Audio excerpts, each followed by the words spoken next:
सब पार्ट्स हैं, क्योंकि बगैर सुप्रीम कोर्ट के व्याख्या के हम संविधान के उन प्रावधानों का व्याख्या नहीं कर सकते, क्योंकि जब वो शासन प्रशासन में इंप्लीमेंट की बारी आती है तो उन जजमेंट के साथ उस आर्टिकल को परिभाषित किया जाता है। संविधान में कुछ लिखा है, लेकिन संविधान, जैसे मेरे पास ये बेयर एक्ट की किताब है, मैं इसी किताब को पढ़ता हूँ, भारत के संविधान की। हालांकि इसमें आपको बाबा साहब की फोटो नहीं मिलेगा, और हमारे बाबा साहब फोटो में नहीं बसते हैं, वो विचारों में बसते हैं। इसलिए संविधान की पुस्तक क्या है हमारे लिए मायने नहीं रखता, वो कितना महत्वपूर्ण है ये हमारे लिए मायने रखता है। जैसे मेरे पास ये बेयर एक्ट की किताब है, इस बेयर एक्ट की किताब में आर्टिकल 16(4) को, आर्टिकल 15(4) को 9 जजों की बेंच ने, 11 जजों की बेंच ने, 7 जजों की बेंच ने क्या परिभाषित किया है, मेजॉरिटी जजमेंट क्या रहा है, ये सारा चीज है। मैं इसी को अध्ययन करने का प्रयास करता हूँ, और आदरणीय D.R. बंजारे सर के प्रेरणा से लगभग 5 साल से मैं इस संविधान का गहन अध्ययन करने का प्रयास कर रहा हूँ।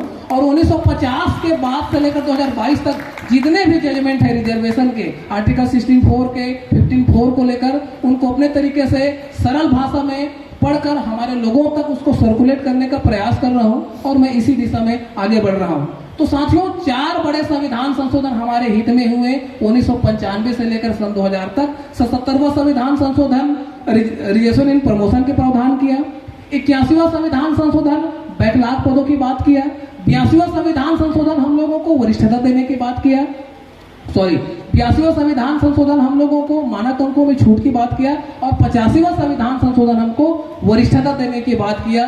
लेकिन यहाँ भी जो असमानता के पक्षधर है, जो कभी भी हमको ऊंचे पद में देखना नहीं चाहते थे, उन्होंने फिर से सुप्रीम कोर्ट की ओर रुख किया, और ये चारों संविधान संशोधन का आक्षेप लगाया कि यह अनकॉन्स्टिट्यूशनल है। लेकिन